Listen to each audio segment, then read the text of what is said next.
नमस्कार, मैं हूं गिरीश गरोड़ और आप देख रहे हैं मेरू व्यापार। गंगोत्री विधानसभा जो सरकार बनाती है, जिसमें दर्जन भर दावेदारों के बीच से आज विजय बहादुर रावत ने भी अपनी दावेदारी ठोक दी है।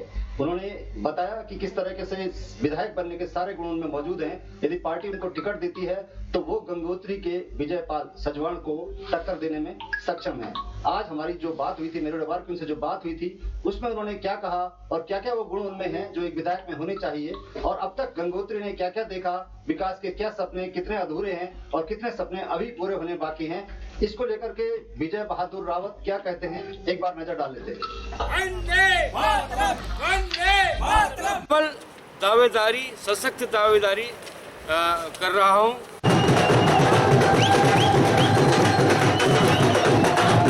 क्षेत्रीय संतुलन भी देखा जाता है, जातीय संतुलन भी देखा जाता है, जैसे हम देखते हैं प्राय, है ना। तो पार्टी हो या आप लोग हो, आप लोग भी तो नाम बना सकते हैं कि विजय बहादुर ये जीत सकता कि नहीं जीत सकता। आप भी तो पब्लिक से ओपिनियन ले सकते हैं। ये प्राय लोग कहते हैं कि यार मैं प्रमुख हूँ, प्रमुख बन गया, मैं जिला पंचायत बन गया, और मैं नगर पालिका को हूँ या मैं फलाना हूँ, तो मेरा दावा मजबूत है। मैं आपको एक बात बताना चाहता हूँ, हमारे प्रदेश में, हमारी पार्टी में लोग केवल संगठन का काम किया, विधायक बन गए, संगठन का काम किया, मुख्यमंत्री बन गए, और वो किसी पदों में नहीं रहे। विश्व के सर्वोच्च नेता, हमारे देश के यशस्वी प्रधानमंत्री माननीय श्रीमान नरेंद्र मोदी जी, हम उनके पैरों के धूल के बराबर नहीं हैं। वो कोई नगर पालिका अध्यक्ष नहीं रहे, कोई प्रमुख नहीं रहे, कुछ नहीं रहे, संगठन का काम किया। गुजरात का मुख्यमंत्री बनाया गया, 4 बार मुख्यमंत्री बनाए गए, आज दूसरी बार प्रधानमंत्री हैं। रिजल्ट आपके सामने। वो कोई पैमाना नहीं है कि मैं प्रमुख रह गया तो मैं ही कुछ कर सकता हूँ, या मैं नगर पालिका रह गया मैं ही कर सकता हूँ, या मैं 4 धाम रह गया मैं ही कर सकता हूँ। हम भी बहुत कुछ कर सकते हैं, लेकिन मौका मिलना चाहिए। हरीश रावत जी ने भारतीय जनता पार्टी का पानी पी पी करके कोस रहे हैं, पानी पी पी करके, कि भारतीय जनता पार्टी खनन माफियों से मिली हुई, भारतीय जनता पार्टी खनन करा रही है। कुछ दिन पहले कचरू देवता के पास नदी का प्रवाह किसने रोका? आप भी जानते हैं, जिला प्रशासन भी जानता है, मैं भी जानता हूँ, नाम मैं भी नहीं लूँगा, क्यों, सारे अपने लोग हैं। पर लेकिन जितना जरूर कहूँगा कि कांग्रेस पार्टी उस खनन का काम कर रही थी। आप हमारे देवीधार में आइए, देवीधार में खनन चल रहा है, आप देख रहे होंगे। वो कौन खोद रहा है? कौन खोद रहा है? कांग्रेस पार्टी के लोग खोद रहे हैं। और हरीश रावत तो हमारी सरकार के लिए बोलते हैं कि जी इन्होंने खनन माफिया से मिले हुए। सरकार देखो, बस अड्डा भाई साहब आप भी जानते हैं, बस अड्डा जानते, आप भी जानते हैं और हम भी जानते हैं। बॉन में इंजीनियरिंग कॉलेज खुला, वो बंद क्यों हुआ? अगर हम तय में जाएंगे तो वो सब आप भी जानते हैं और मैं भी जानता हूँ। एक खुलवाते थे, एक बंद करवाते थे, वो किसका, हमारा दोष नहीं है। केंद्रीय नेतृत्व से लेकर कम से कम 2-2, 3-3 बार मैं सबसे मिल चुका हूँ और अपने लिए आवेदन मांग रहा हूँ, अपने लिए समर्थन मांग रहा हूँ। हम लोग कितने 12 दावेदार है ना, 12 के 12 भारतीय जनता पार्टी के लिए काम कर रहे हैं। तो भारतीय जनता पार्टी मजबूत हो रही कि नहीं हो रही? सबको बरखा बार बार, सबको बरखा बार बार, आपकी बार। एक तो पार्टी में बहुत कंपटीशन, मौका पार्टी ने दिया ही नहीं। हम हमेशा पार्टी के लिए काम करते रहे, मैंने सबके लिए काम किया, कुंदन लाल जी से लेकर बुद्धि सिंह पवार, गोपाल रावत भाई जी के लिए मैंने काम किया पहली बार, तुलसीराम जी के लिए मैंने काम किया।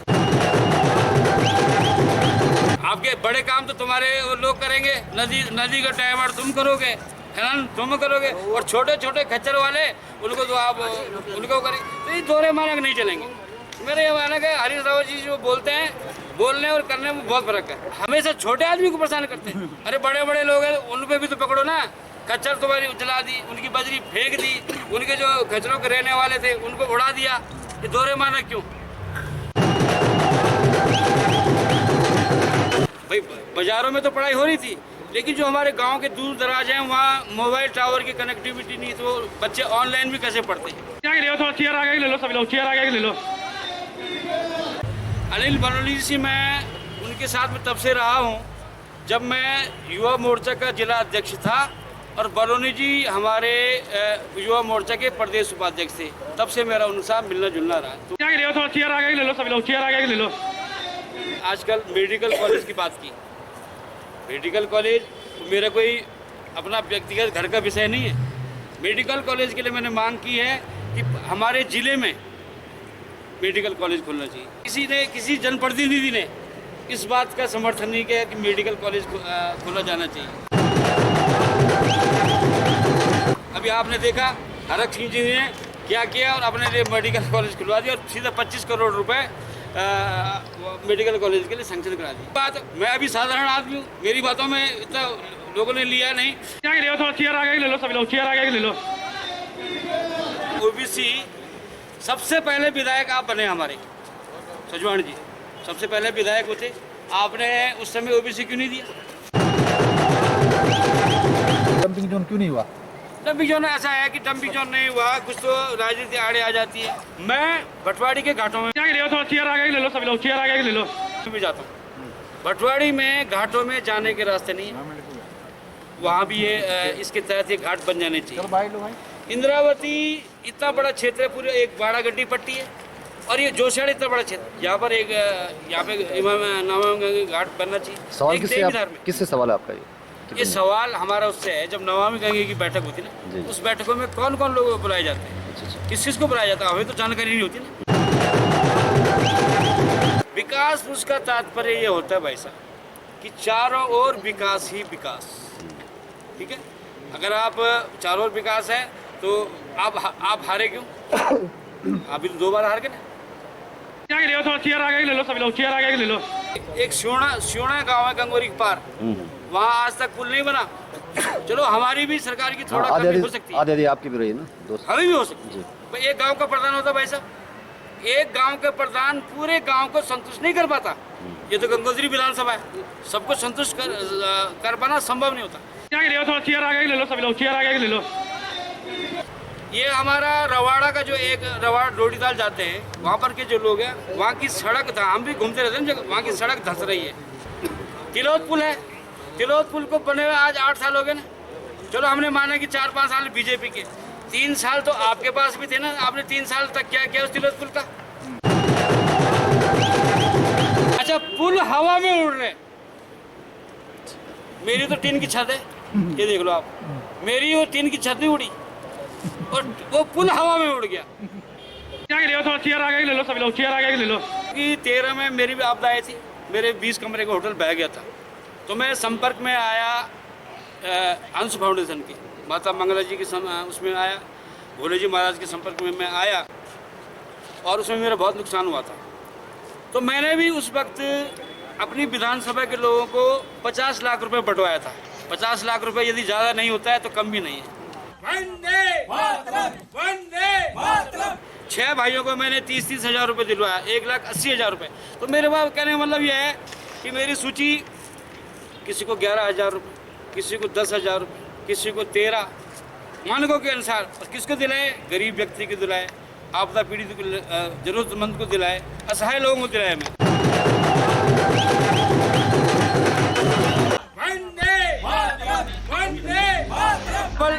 दावेदारी, सशक्त दावेदारी कर रहा हूँ।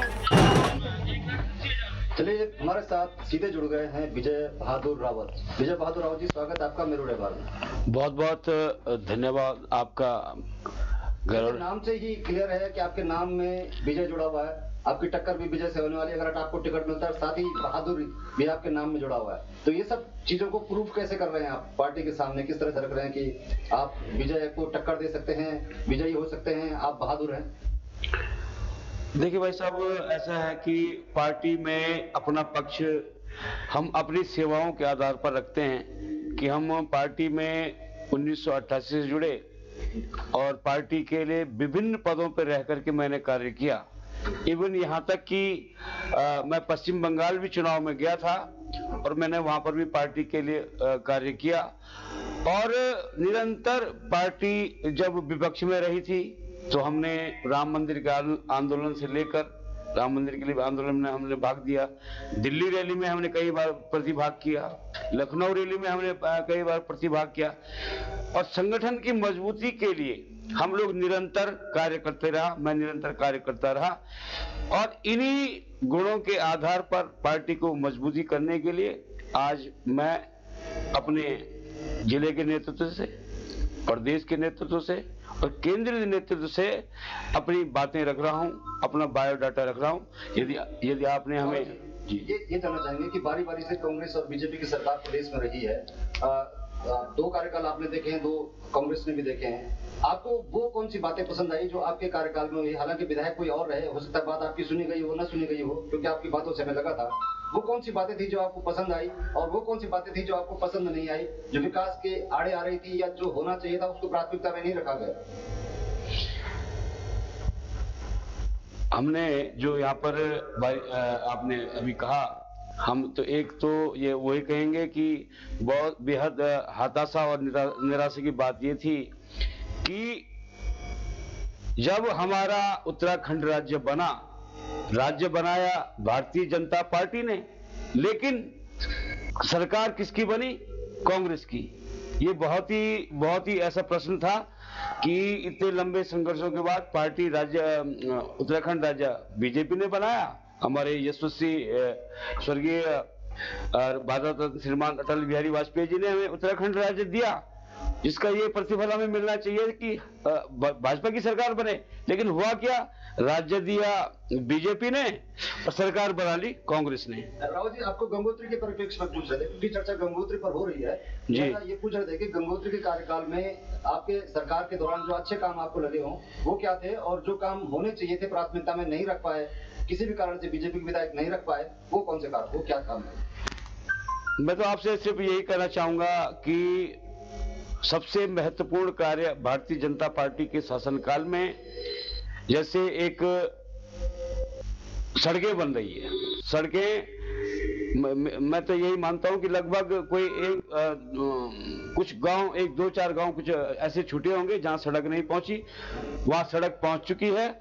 और जो नमामि गंगे की योजना है हमारी, जो हमारे यहाँ उत्तरकाशी में भी संचालित होती है, जिसमें हमारे विश्व के सर्वोच्च नेता हमारे यशस्वी प्रधानमंत्री जी नमामि गंगे में बहुत सारा पैसा हमारी प्रदेश सरकार को दे रहे हैं।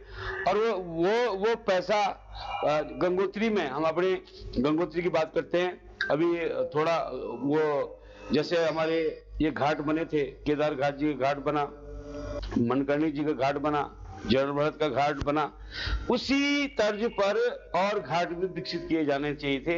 जैसे हमारा विकास खंड भटवाड़ी के घाट है, वहां पे वो घाट बनाए जाने चाहिए। इंद्रावती हमारा एक पूरे बाड़ागड्डी पट्टी का क्षेत्र आता है, जो सारा एक बहुत बड़ी आबादी है, वहां पर भी नमामि गंगे के तहत घाट बनना चाहिए। और देवीधार के पास भी नमामि गंगे के तहत घाट बनना चाहिए। उसी प्रकार से कुछ घाट हमारे गाजना पट्टी के हैं, वहां पर भी ये नमामि गंगे के तहत ये घाट बनने चाहिए। कह रहे हैं कि कुछ करना कि जो ये काम पूरे नहीं हो पाए, ये कहना मतलब आपका कि जो घाट वाले काम थे वो काम पूरे नहीं हो पाए थे, वो काम हालांकि पूरे होने चाहिए। राव जी, ये जानना चाहेंगे कि आप का जो मैं देख रहा हूँ उसमें छात्र संघ के आप अध्यक्ष रहे, प्रधान बने आप, उसके बाद जिस तरह का एक चल रहा है उसमें कि नगर पालिका से, बीडीसी से, ब्लॉक प्रमुख से, इस तरह ये रास्ता आपने चुना नहीं, उसके बाद आप सीधे विधायक की दौड़ पर, एक बड़ी छलांग नहीं है? बड़ी छलांग नहीं लगती आपको? एकदम बड़ी छलांग नहीं, वो एक्चुअल मैं आपको बताता हूँ, हमारी एज 50 के आसपास पहुंच गई है और हम निरंतर हमेशा पार्टी का काम करते रहे, समाज का काम करते रहे, और हमें ये पता ही नहीं चला कि समय कब निकल गया। लेकिन अब हमारे जो चाहने वाले हैं, हमारे जो शुभचिंतक हैं, वो हमेशा कहते हैं कि यार आप हमेशा संगठन का ही काम करते रहेंगे, समाज का ही काम करते रहें, कभी अपने बारे में भी सोचो। तो ये मेरे दिमाग में ये प्रश्न आया, तो मैंने कहा जब सभी लोग जो लोग ये बने हैं, ये लोग हैं क्या, और जो दावेदारी कर रहे हैं ये है क्या? तो उन्होंने कहा तुम्हारे अंदर भी सारे गुण मौजूद हैं, आप भी सब कुछ कर सकते हैं, आप अपने लिए समर्थन मांगिए, आप अपने लिए टिकट मांगिए, तो आपको तो पूरे मुख्य बाजार में आपका सब जानते हैं, आपको भटवाड़ी में सब जानते हैं, आपको डुंडा में सारे लोग जानते हैं, बचपन से ही हम समाज में हैं। तो मेरे को यहाँ का उत्तरकाशी जनपद का, गंगोत्री विधानसभा का एक जनमानस मुझे जानता है, पहचानता है और मेरे से खूब परिचित है और मेरे कार्यों से परिचित है। बिल्कुल रावत जी, ये जिस तरह से हमने पक्ष की बात करी, आपकी पार्टी की बात करी, विपक्ष में भी पार्टी रही कांग्रेस के, तो क्या कांग्रेस के जब कार्यकाल रहा तो कुछ एक दो काम या 4 काम 5 या कुछ ऐसे जो आपको पसंद आया कि ये काम भले ही विपक्ष के थे लेकिन उन्होंने अच्छे काम किए? मुझे तो ऐसा कोई विशेष कार्य दिखाई नहीं देता है और बताया जाता है कि हमारे विधायक जी उनके विधायक वो हमारे विधायक थे और व्यक्तिगत तौर पर मैं उनका बहुत सम्मान करता हूं, लेकिन वो हमारे चुने हुए प्रतिनिधि हैं। तो चुने हुए प्रतिनिधि जब वो हैं तो अगर सवाल जवाब उन्हीं से पूछा जाएगा, क्योंकि मैंने प्राय ये देखा वो भी जब आजकल पार्टी के खिलाफ बड़े तोड़ मोड़ के शब्दों में पार्टी पर हमला करते हैं कि ये ओबीसी हमने दिया, हमने क्या, ओबीसी का संघर्ष तो मैंने आपको बताया, ओबीसी का जो प्रश्न था हमारे उस वक्त आपके कांग्रेस के मुख्यमंत्री श्रीमान विजय बहुगुणा जी थे, उन्होंने ये रवाई क्षेत्र को ओबीसी का दर्जा दिया। बहुत अच्छी बात है, उन्होंने ओबीसी का दर्जा दिया, लेकिन हमारे यहाँ के गंगोत्री विधानसभा के जो नौजवान साथी हैं, बेरोजगार साथी हैं, वो कुछ अपने को ठगा सा महसूस करने लगे। तो हम लोगों ने सारी इसकी पीड़ा समझी और ओबीसी की एक बैठक बुलाई, उसकी समिति बनाई।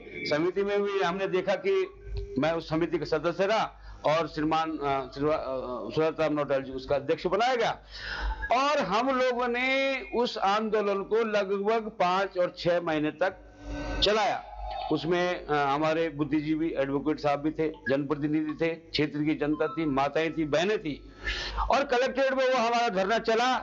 उस धरने में पूरे गंगोत्री विधानसभा की एक एक गांव की जनता, कभी 4 लोग आते थे, कभी 5 लोग आते थे, कभी 6 लोग आते थे, अपने धरने में आते थे और बैठ करके चला जाते थे। यहाँ की जनता को अच्छे ढंग से याद होगा। फिर उसमें बीच में धरने भी किए गए, उसमें प्रदर्शन भी किए गए। उसके दबाव के कारण सरकार को झुकना पड़ा और तब सरकार ने नोटिफिकेशन जारी करके, जीओ जारी करके हमारी गंगोत्री विधानसभा को ओबीसी का दर्जा दिया, जिसका आज यहाँ की जनता को लाभ मिल रहा है। वो तभी दिया गया जब हमने विधायक जी जब सबसे पहले वो विधायक जी यहाँ विधायक बन गए थे ना, उन 5 वर्षों में आपने क्यों नहीं ओबीसी का दर्जा हमें दिया? तो ऐसी कोई मुझे उपलब्धि तो लगती नहीं कि जो कांग्रेस ने किया उन्हें ये सब बड़ा चढ़ा के बातें कर। आपने एक अच्छा मुद्दा उठाया ओबीसी का, लेकिन जिस तरह से मैंने बीजेपी के अच्छे काम और बुरे काम के बारे में पूछा था, एक सवाल पूछना चाह रहा हूँ आपसे कि कांग्रेस के कार्यकाल में आपको क्या लगा कि ये काम बहुत गलत हुआ, ये काम होना नहीं चाहिए था?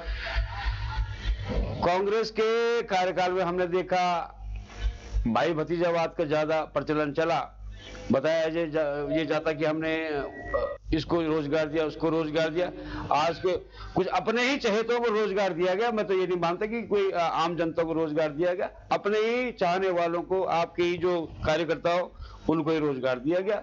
और रही भारतीय जनता पार्टी की बात, भारतीय जनता पार्टी हमारी सरकार है। सरकार बहुत जब अच्छे कार्य करेगी उसका मूल्यांकन होता है, उसी के आधार पर प्रत्याशी अपने विधानसभा से विजयी होते हैं और अपना भी व्यक्तिगत उनका कुछ क्राइटेरिया होना चाहिए। जैसे हमारी उत्तराखंड की सरकार है, श्रीमान मुख्यमंत्री धामी जी बहुत अच्छा कार्य कर रहे हैं। एक हमारी आयुष्मान कार्ड की योजना है जिसमें ईश्वर न करे कोई बीमार होता है तो 5 लाख रुपए उसके लिए उसके हॉस्पिटल में उसके इलाज के लिए दिया जाता है।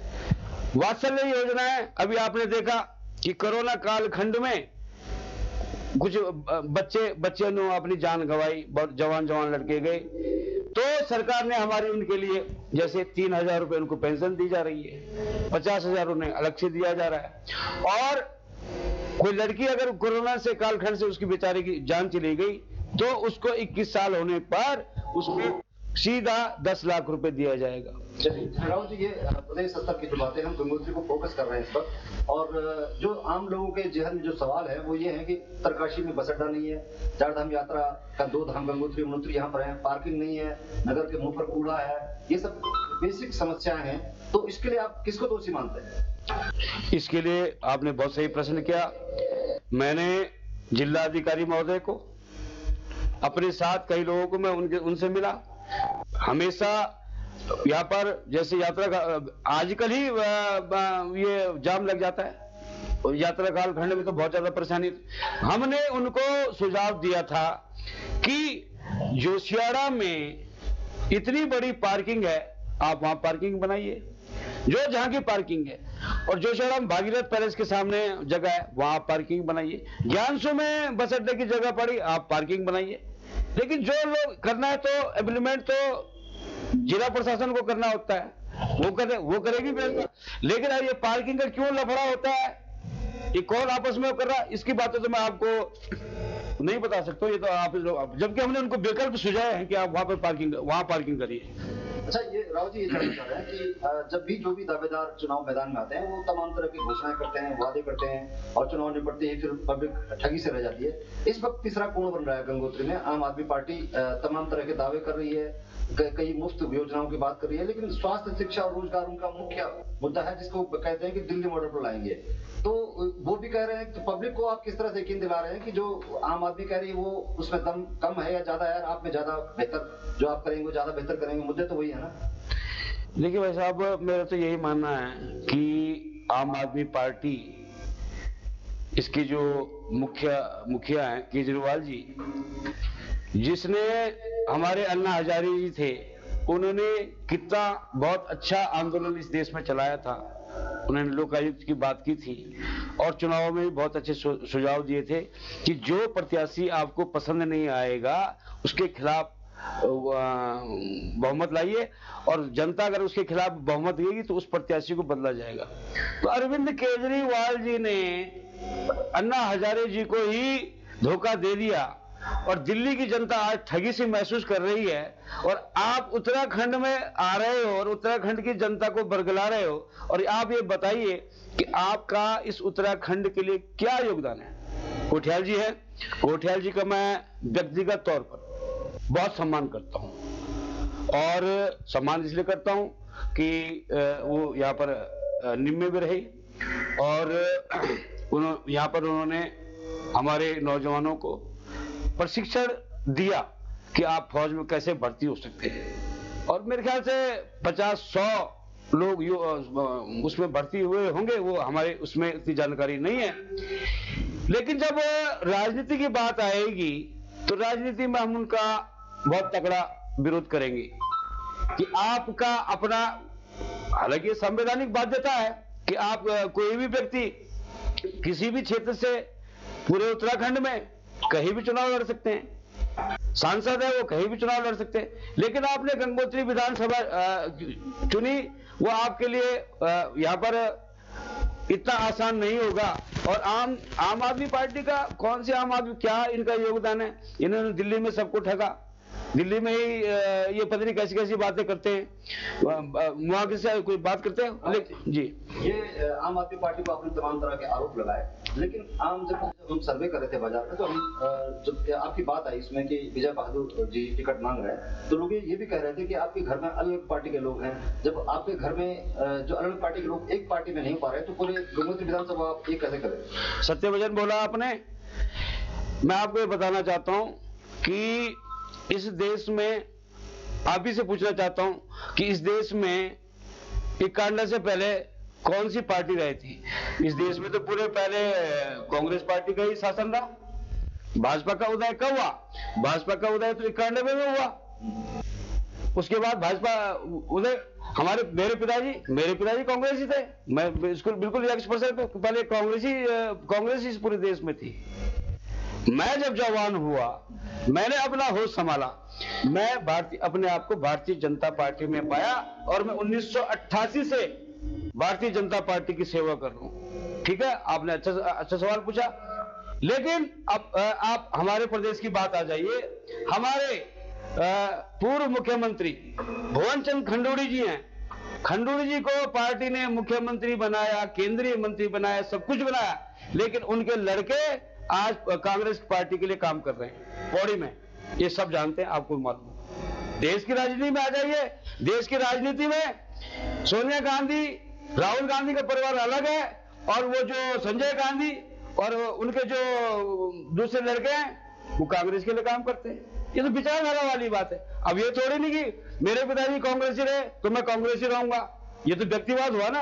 हम तो विचारधारा की बात कर रहे हैं, हम विचारधारा से जुड़े हैं। जी, आपने जो सबसे पसंदीदा बात जो कही, जो मुझे सबसे पसंद आई, वो ये आई कि अक्सर पार्टी में एक दूसरे पर सवाल उठाने में राजनीतिक लोग घबराते हैं, और आपने बेबाकी से अपनी बात रखी कि इसने ये गलतियां करी और उसने ये गलतियां करी। लेकिन इसी परिप्रेक्ष्य में अगर आपसे पूछा जाए कि बाय द वे, चलो ठीक है, हम शुभकामनाएं दे रहे हैं आपको, आप हमारी वो है कि आपको टिकट मिले, लेकिन बाय द वे यदि पार्टी या कोई और पूछता है कि 12 में से जो आपके अलावा अगर आप किसी और को नाम पसंद करना चाहें तो वो किसका नाम करेंगे अपने अलावा? अगर मेरे अलावा हाँ, अगर 12 जो आपके दावेदार हैं उसमें से अगर ऐसा पूछा जाता तो आपको क्या लगता है कि कौन बेहतर है आपके बाद? मेरे बाद मैं तो यही चाहूंगा सबसे पहले पार्टी मेरे को समर्थन करे, और दूसरा मैं ये कहूंगा ना, पार्टी इफ एंड बट यदि 1% कोई बात होती है तो मैं यही चाहूंगा जो पार्टी का हमारा कैडर का व्यक्ति है उसी को प्रत्याशी बना जाए, क्योंकि हमारे पार्टी का कार्यकर्ता जी जान से काम करता है और अपना सब कुछ समर्पित करके पार्टी के लिए काम करता है। और जब ऐसी बात आएगी वो किसी और को बना दिया जाएगा, वो थोड़ा सा असहज, उसके असहज अच्छा सा नहीं लगता है। हम तो यही चाहेंगे जो पार्टी का मूल व्यक्ति है, पार्टी का मूल कैडर का आदमी है, उसी को प्रत्याशी बनाया जाए। बिल्कुल। एक और सवाल है, महत्वपूर्ण सवाल है जो राजनीतिक लोग से अक्सर हम पूछते हैं, उसमें यह है कि चलिए आपका आपने इतना लंबा समय गिनाया, आपने अपनी इतनी उपलब्धियां गिनाई, इसके बाद आप टिकट मांग रहे हैं, लेकिन ये जो लोग, आम लोग हैं जो राजनीति से सीधा मतलब वो ये पूछते हैं कि क्या राजनीति सेवा लगती है, ये नशा हो गया लोगों के अंदर राजनीति में आना है? मतलब क्या लगता है आपको, सेवा भाव है या एक नशा सा हो गया कि बनना है, क्योंकि आपको लगता है कि वो भी कर सकता है, वो भी बेहतर कर रहा है, तो फिर आदमी को क्यों लगता है कि मुझे ही आगे आना है? नहीं, आप बहुत अच्छी बात कही आपने। हमारे लिए राजनीति में सत्ता एक माध्यम होती है जनता का कार्य करने के लिए। जनता का कार्य करना एक सेवा भाव के रूप में लिया जाना चाहिए, कि सेवा के रूप में। सारे लोग तो ऐसे नहीं करते। कुछ लोगों ने राजनीति को अपना प्रोफेशन बनाया है, पैसे कमाने का जरिया बनाया है और अपनी प्रॉपर्टी को बहुत बढ़ाने का जरिया बनाया है। मेरा तो ये मानना नहीं है। हमारा तो ध्येय ही जन कल्याण है। कैसे हम जनता की सेवा कर सकते हैं, कैसे ही जनता की समस्याओं का हम समाधान कर सकते हैं, कैसे हमारा समाज आगे बढ़ेगा, कैसे हमारा गंगोत्री विधानसभा आगे बढ़ेगा, उसी प्रकार से। और हमारे नौजवान बेरोजगारों को रोजगार कैसे मिलेगा, इसी पर हम रात दिन फोकस किए हुए रहते हैं। मैंने भी, जब मैं आज भी जैसा हूं, मैंने भी कुछ ऐसे काम किए।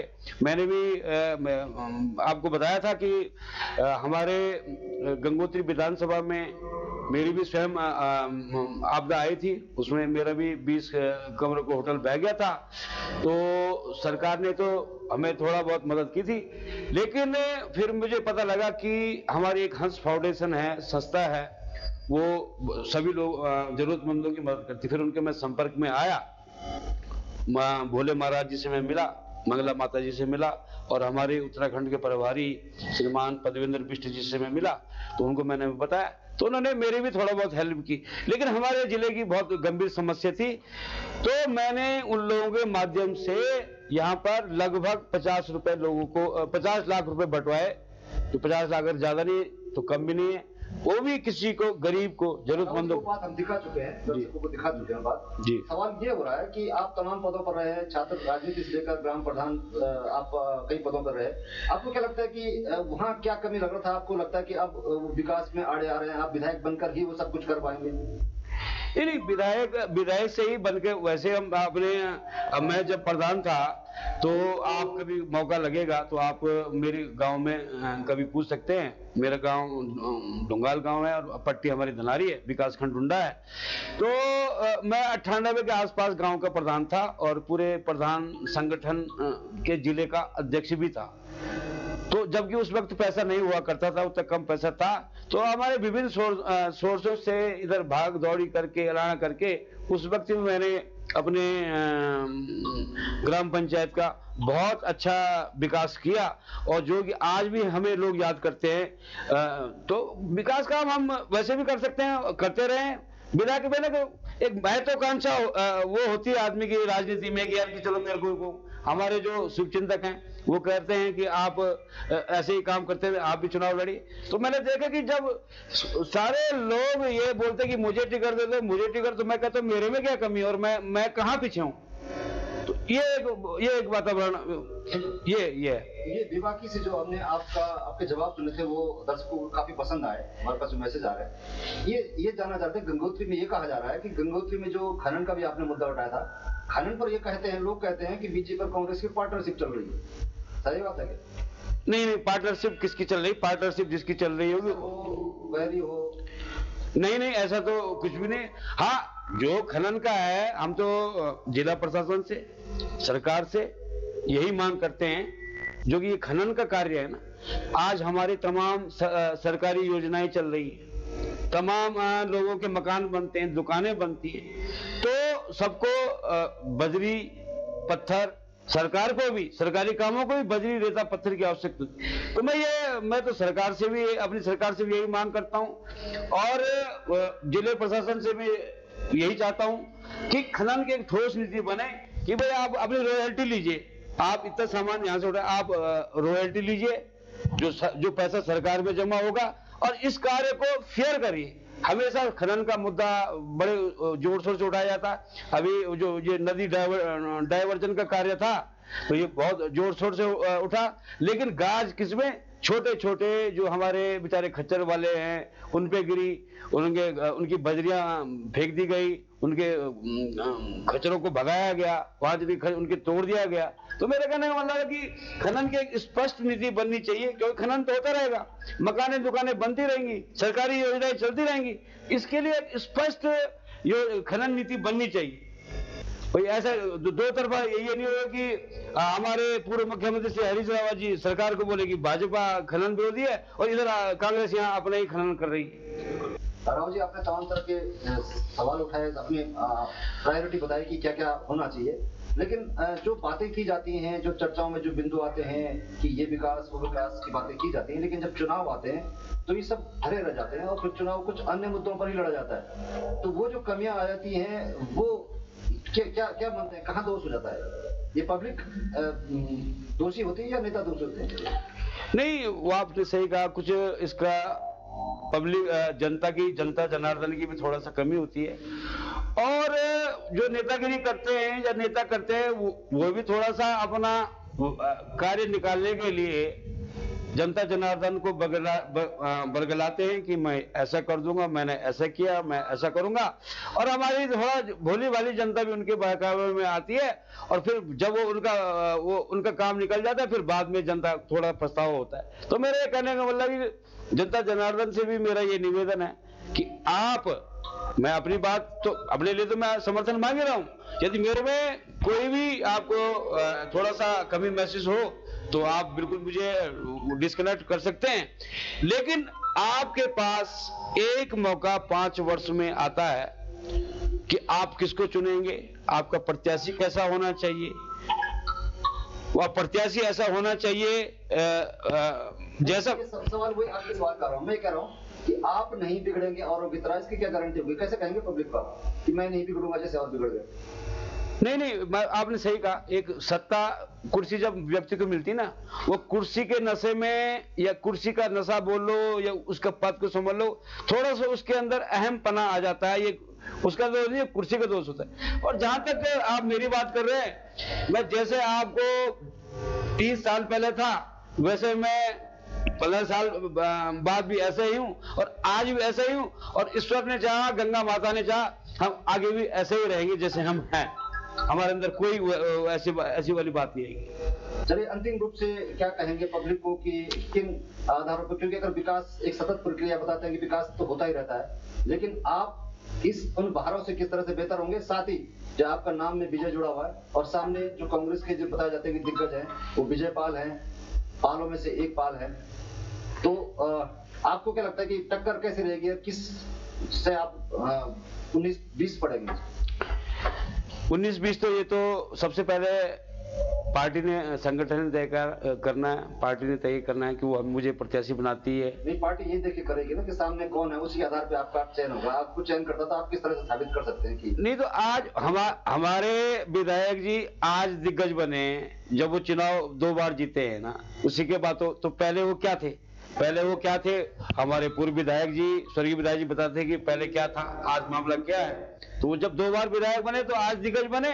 हमें तो कोई मौका नहीं मिला, हम तो जैसे भी हैं वैसे भी आज हैं। हमें भी मौका मिलेगा तो हम ऐसे ही रहेंगे, लेकिन तब हम आज भी बिना रहते हुए आज उनको टक्कर देने में बहुत सक्षम है। उनको टक्कर आराम से दे सकते हैं, ऐसी कोई बात नहीं। और मैंने आपको बताया कि जो यहाँ पर से जीतता है वही सरकार बनाता है। और एक मिथक आप लोग तो पत्रकार हैं, आप लोग सभी जानते हैं। और यहाँ पर यह भी बताया जाता है कि यहाँ पर कोई तीसरी बार विधायक नहीं बनता है। ये भी एक तथ्य है। इस तथ्य को आप देखिए ना कि ये तथ्य कहां तक है। अगर ऐसी बात होती तो वो लगातार जीते, वो भी तो हारे। चलिए, ये आपने बड़ी बात कही, एक नया मिथक बताया आपने कि गंगोत्री में किसी बार कोई जीतता नहीं है। तो ये कह सकते हैं कि उत्तराखंड में जिस तरह से मुख्यमंत्री धामी का चयन हुआ मुख्यमंत्री के लिए, एक विधायक पहली बार विधायक बने थे और सीधे मुख्यमंत्री, उसके बाद बीजेपी में कहीं न कहीं जोश है, उम्मीदें हैं बीजेपी कार्यकर्ताओं में कि कहीं न कहीं देर सवेर उनका नंबर जरूर आएगा, उनकी काबिलियत की जरूर पूजा होगी, उनकी काबिलियत की तारीफ होगी, उनकी काबिलियत को मौका दिया जाएगा। और जिस तरह से रावत जी ने कहा है कि मौका नहीं मिल रहा है पार्टी में, यदि मौका मिलेगा तो वो और लोगों से भी बेहतर करके दिखाएंगे। तो आज हमारे साथ रावत जी जुड़े थे। रावत जी, आपका बहुत बहुत धन्यवाद मेरू व्यवहार से जुड़ने के लिए। धन्यवाद गरुड़ जी, आपका बहुत बहुत धन्यवाद। आपने मुझे यहाँ पर आमंत्रित किया, जिसके लिए मैं आपका हृदय तल की गहराइयों से बहुत बहुत धन्यवाद करता हूँ। एवं अपनी गंगोत्री विधानसभा की देवतुल्य महान जनता का बहुत बहुत नमन एवं उनसे अपना आशीर्वाद चाहता हूँ। धन्यवाद। भारत माता की जय।